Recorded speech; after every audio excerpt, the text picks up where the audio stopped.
નમસ્કાર વિદ્યાર્થી મિત્રો, ધોરણ 11માં અર્થશાસ્ત્ર વિષયમાં પ્રકરણ બીજાની આપણે શરૂઆત કરીશું. પ્રકરણ 2નું નામ મૂળભૂત ખ્યાલો અને સંકલ્પનાઓ છે. અંગ્રેજીમાં તેને ફંડામેન્ટલ કન્સેપ્ટ એન્ડ ટર્મિનોલોજીસ કહેવામાં આવે છે. ફંડામેન્ટલ કન્સેપ્ટ એટલે મૂળભૂત ખ્યાલો અને ટર્મિનોલોજીસ એટલે કે સંકલ્પનાઓ.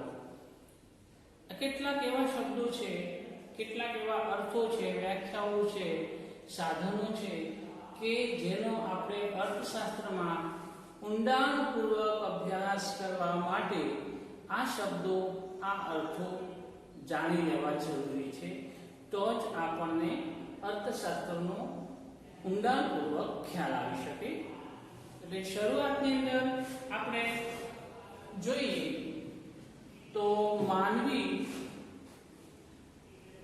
અર્થશાસ્ત્રમાં માનવીના આર્થિક વર્તનનો અભ્યાસ કરવામાં આવે છે. આર્થિક વર્તન એટલે મિત્રો અર્થશાસ્ત્રમાં ઊંડાણપૂર્વકના અભ્યાસની કેટલીક એવી પાયાની બાબતો કે પાયાના ખ્યાલો અને તેનો ઊંડાણપૂર્વકનો વિસ્તૃત અભ્યાસ કરી લેવો જરૂરી છે.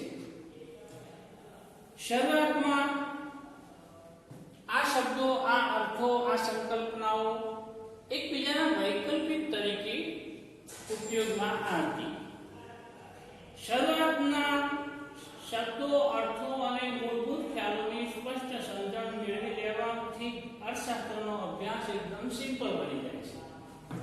મિત્રો, અહીંયા જોઈએ કે આ પ્રકરણની અંદર આપણે વસ્તુઓ અને સેવાઓ, જેને ગુડ્સ એન્ડ સર્વિસ કહેવામાં આવે છે, આવા બીજા શબ્દો છે પ્રાઇસ એન્ડ વેલ્યુ એટલે કે કિંમત અને મૂલ્ય. કિંમત અને મૂલ્ય લાગે જેવા, પણ હકીકતમાં અર્થશાસ્ત્રમાં સૂક્ષ્મ ભેદ છે. કિંમત અને મૂલ્ય. ત્રીજો પણ એવો અર્થ છે સંપત્તિ અને કલ્યાણ એટલે કે સંપત્તિ એટલે વેલ્થ એન્ડ કલ્યાણ એટલે વેલફેર. વેલ્થ એન્ડ વેલફેર એટલે સંપત્તિ અને કલ્યાણ. આ શબ્દો પણ જાણવા જરૂરી છે. અને છેલ્લે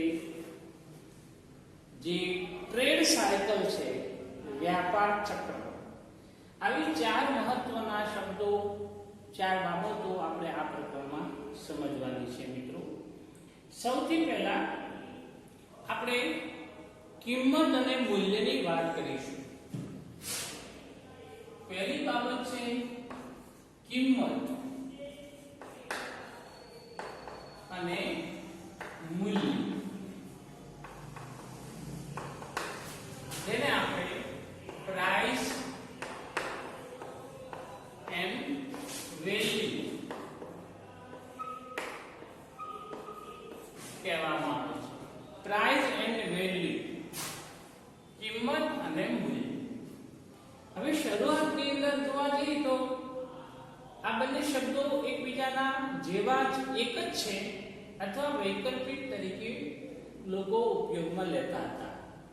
પરંતુ અર્થશાસ્ત્રમાં એને જુદા અર્થમાં સમજવા પડે છે. કિંમત આખી અલગ છે, મૂલ્ય પણ આખું અલગ છે.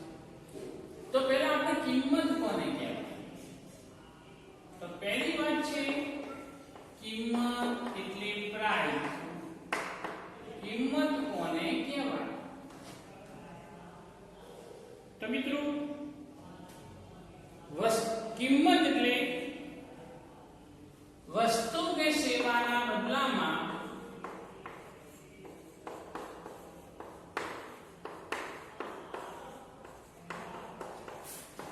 ચૂકવાતા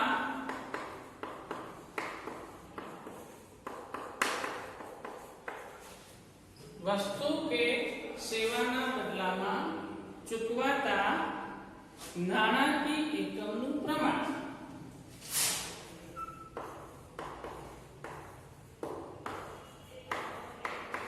આને આપણે પ્રાઇસ કહીશું. અર્થશાસ્ત્રની પરિભાષામાં કિંમત એટલે શું? તો વસ્તુ કે સેવાના બદલામાં જે કઈ નાણાકીય એકમનું પ્રમાણ ચૂકવાય છે તેને કિંમત કહી શકાય. દાખલા તરીકે ડોક્ટરની ફી, ટીવીની કિંમત. ડોક્ટરની ફી કેટલી છે? ટીવી અથવા ફ્રીજ ની કિંમત શું છે? ડોક્ટરની ફી કેટલી છે? મતલબ કે કોઈ પણ વસ્તુ કે અને સેવાના બદલામાં જે નાણાકીય એકમ ચૂકવણી આપણે કરીએ છીએ, સામે પૈસા ચૂકવીએ છીએ, તેને આપણે કિંમત કહીશું. બીજા શબ્દોમાં કહેવું હોય તો કહી શકાય કે કિંમત એટલે કોઈ પણ બાબતને આપણે વસ્તુ કે સેવા રૂપે સેવા લઈએ, તેના બદલામાં આપણે નાણાકીય એકમ એટલે પૈસા રોકડમાં ચૂકવીએ છીએ અથવા ચેકથી ચૂકવીએ છીએ. કોઈ પણ ચૂકવણું કરીએ તો એ કિંમત ના. પણ મૂલ્ય કોને કહેવાય? જેને આપણે વેલ્યુ કહીશું. તો મિત્રો, મૂલ્ય એટલે એક વસ્તુના બદલામાં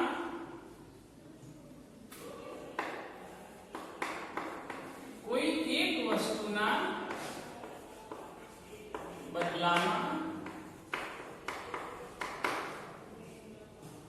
વસ્તુના બદલામાં અન્ય વસ્તુના કેટલા એકમ મળશે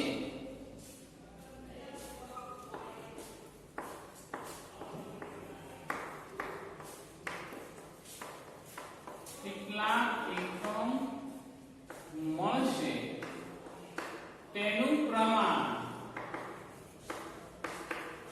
તેને મૂલ્ય કહેવામાં આવે છે.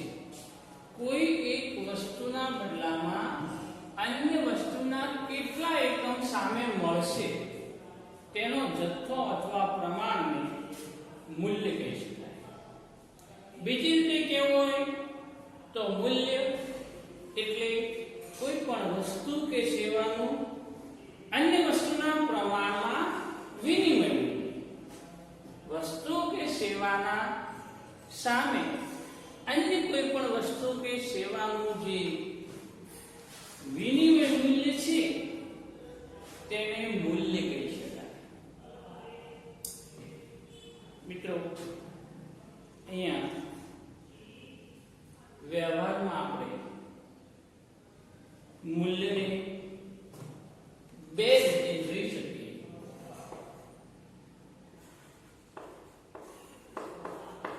વ્યવહારમાં મૂલ્યને બે રીતે આપણે જોઈ શકીએ. એક ઉપયોગિતા મૂલ્ય અને બીજું છે વિનિમય મૂલ્ય. મિત્રો, ઉપયોગિતા મૂલ્ય કોને કહેવાય અને વિનિમય મૂલ્ય કોને કહેવાય, આ બંનેની વાત આપણે કરવાની છે. જેને ઉપયોગિતા એટલે યુટિલિટી વેલ્યુ અને ટ્રાન્સફર વેલ્યુ, લેવડ દેવડ એટલે વિનિમય મૂલ્ય. યુટિલિટી વેલ્યુ કોને કહેવાય, ઉપયોગિતા મૂલ્ય કોને કહેવાય, તો કે જે વસ્તુ માનવ જીવન માટે કેટલી ઉપયોગી છે, જે વસ્તુ માનવ જીવન માટે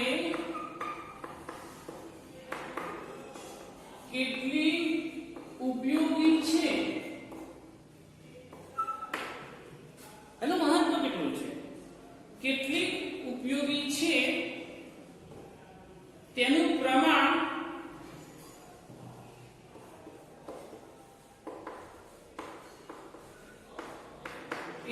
જે તે વસ્તુનું ઉપયોગિતા મૂલ્ય બતાવે છે. દાખલા તરીકે જે વસ્તુ માનવ જીવન માટે કેટલી ઉપયોગી છે તેનું પ્રમાણને ઉપયોગિતા મૂલ્ય કહેવામાં આવે છે. મિત્રો, અહીંયા આપણે ઉદાહરણ લઈશું. દાખલા તરીકે હવા, પાણી, સૂર્યપ્રકાશ. હવા, પાણી, સૂર્યપ્રકાશ એનું ઉપયોગિતા મૂલ્ય કેટલું છે આપણને બધાને ખબર છે. હવા વગર એક મિનિટ પણ આપણે જીવી શકતા નથી. એટલે જેના ઉપયોગ વગર માનવીનું અસ્તિત્વ જોખમમાં મુકાય તેને ઉપયોગિતા મૂલ્ય કહેવાય. હવે હવા વગર કે પાણી વગર કે પ્રકાશ વગર માનવી જીવી શકતો નથી, પણ એને લેવડ દેવડ કરવા જઈએ તો કોઈ પૈસા આપતું નથી. એટલે હવાના બદલામાં આપણને કોઈ પૈસા ચૂકવવા પડતા નથી. પાણીના બદલામાં આપણે કોઈ ખાસ મૂલ્ય ચૂકવાતું નથી અથવા ઓછું મૂલ્ય ચૂકવીએ છીએ. સૂર્યપ્રકાશના બદલામાં આપણે કોઈ લાઇટ બિલ ભરતા નથી. તે કોઈ પૈસા છતાં પણ એના વગર માનવી જીવી શકતો નથી. એટલે જે વસ્તુનું ઉપયોગિતા મૂલ્ય કોને કહેવાય કે જે વસ્તુનું ઉપયોગિતા મૂલ્ય એટલે વસ્તુના ઉપયોગ ઘણું બધું મહત્વ હોવા છતાં એનું મૂલ્ય ચૂકવવામાં આવતું નથી. એટલે જે વસ્તુ માનવ જીવન માટે કેટલી ઉપયોગી છે તેનું પ્રમાણ એ જે તે વસ્તુનું ઉપયોગિતા મૂલ્ય દર્શાવે છે. પછી વિનિમય મૂલ્ય. મિત્રો, વિનિમય મૂલ્ય છે એ કોને કહેવાય તો કે કોઈ એક વસ્તુ કે સેવાના બદલામાં અન્ય વસ્તુના કેટલા એકમો મળશે. કોઈ એક વસ્તુ કે સેવા ના બદલામાં અન્ય વસ્તુ કે સેવાના કેટલા એકમ મળશે તે વસ્તુનું વિનિમય મૂલ્ય. કેટલા એકમ મળશે તે વસ્તુનું વિનિમય મૂલ્ય દર્શાવે છે. મિત્રો, ટ્રાન્સફર મૂલ્ય એટલે કોઈ એક વસ્તુ કે સેવાના બદલામાં અન્ય વસ્તુ કે સેવા નું કેટલા એકમ સામે મળશે, બદલામાં કેટલું વળતર મળશે તે વસ્તુનું વિનિમય મૂલ્ય દર્શાવે છે. દાખલા તરીકે સોનાના બદલામાં ચાંદી કેટલા પ્રમાણમાં મળશે તો એ સોના અને ચાંદીનું વિનિમય મૂલ્ય બતાવે છે. સોનાના બદલામાં ચાંદી કેટલી મળશે, ઘઉંના બદલામાં ચોખા કેટલા મળશે, જે વિનિમય મૂલ્ય કહેવાય. તો મિત્રો, અહીંયા આપણે ઉપયોગિતા મૂલ્ય અને વિનિમય મૂલ્ય એમ આપણે વ્યવહારમાં મૂલ્યને બે રીતે સમજી શકાય. હવે આ બંને વચ્ચે શું આંતર સંબંધ છે અથવા ઉપયોગિતા મૂલ્ય અને વિનિમય મૂલ્ય આ બંનેમાં કઈ તફાવત છે? મિત્રો, ઉપયોગિતા મૂલ્ય અને વિનિમય મૂલ્યનો જે આંતર સંબંધ છે એ આંતર સંબંધ આપણે જોઈએ તો પહેલી વાત આપણે જોઈશું કે જે વસ્તુનું અથવા જેનું ઉપયોગિતા મૂલ્ય હોય તે વસ્તુનું વિનિમય મૂલ્ય હશે જ એવું કહી શકાય નહીં. પહેલી વાત કે જે વસ્તુનું ઉપયોગિતા મૂલ્ય, જે વસ્તુનું વિનિમય મૂલ્ય હશે તેનું ઉપયોગિતા મૂલ્ય હશે કે નહીં એવું ચોક્કસ કહી શકાય નહીં. પરંતુ જે વસ્તુનું વિનિમય મૂલ્ય છે તેનું ઉપયોગિતા મૂલ્ય ચોક્કસ હોય છે. દાખલા તરીકે આપણે જોઈએ કે કેટલીક વસ્તુ છત વાળી હોય છે. છત એટલે વસ્તુની જરૂરિયાતના પ્રમાણમાં એનો પુરવઠો વધારે હોવાની સ્થિતિ ને છત કહેવાય. તો છત વાળી વસ્તુનું ઉપયોગિતા મૂલ્ય ખૂબ નીચું હોય છે. દાખલા તરીકે હવા, પાણી, સૂર્યપ્રકાશ એનું ઉપયોગિતા મૂલ્ય જોવાથી તો આમ જોવાથી તો ઉપયોગિતા મૂલ્ય ઊંચું છે, પણ એનું વિનિમય મૂલ્ય બી ખૂબ જ નીચું હોય છે. હવા, પાણી, સૂર્યપ્રકાશ વગેરે. એ જ રીતે અછતવાળી વસ્તુઓની વાત કરીએ તો જે અછતવાળી વસ્તુ છે એનું ઉપયોગિતા મૂલ્ય ઓછું હોય પણ એનું વિનિમય મૂલ્ય ઘણું ઊંચું હોય છે. હીરા, માણેક, સોનું, ચાંદી, બરોબર છે. આ બધા જે રત્નો છે, આભૂષણો છે, કિંમતી ધાતુ છે એનું વિનિમય મૂલ્ય ઊંચું છે, પણ એને ઉપયોગમાં ન લઈએ તો પણ એના વગર મરી જવાતું નથી. એટલે કે એનું વિનિમય મૂલ્ય એટલે ઉપયોગિતા મૂલ્ય જે છે એ આમ જોવા જઈએ ઉપયોગિતા મૂલ્ય ઓછું પણ એનું વિનિમય મૂલ્ય ઊંચું હોય છે. ઉપયોગિતા મૂલ્ય હીરા, માણેક, મોતું એનું ઉપયોગિતા મૂલ્ય મોજું ખાતર પહેરે, બાકી એનાથી જીવનમાં કોઈ ફરક પડતો એટલે એનું ઉપયોગિતા મૂલ્ય નીચું છે, ઓછું છે, પણ એનું વિનિમય મૂલ્ય આજે ખૂબ જ ઊંચું છે. સોનાનો 10 ગ્રામનો ભાવ આજે 50,000 સુધી પહોંચી ગયો છે. એટલે લોકો સોનું ના પહેરે તો એના વગર એનો વિકાસ અટકી ગયો ના. એટલે એનું વિનિમય મૂલ્ય જે છે ઉપયોગિતા મૂલ્ય નીચું છે પણ એનું વિનિમય મૂલ્ય ઊંચું છે. એ જ રીતે જેમ જેમ સમય અને સ્થળ બદલાય છે, time and place, time and place એટલે કે સમય અને મૂલ્ય સ્થળ મુજબ એનું વિનિમય મૂલ્ય પણ બદલાય છે. સમય અને સ્થળ બદલાતા વિનિમય મૂલ્ય પણ બદલાઈ જાય છે.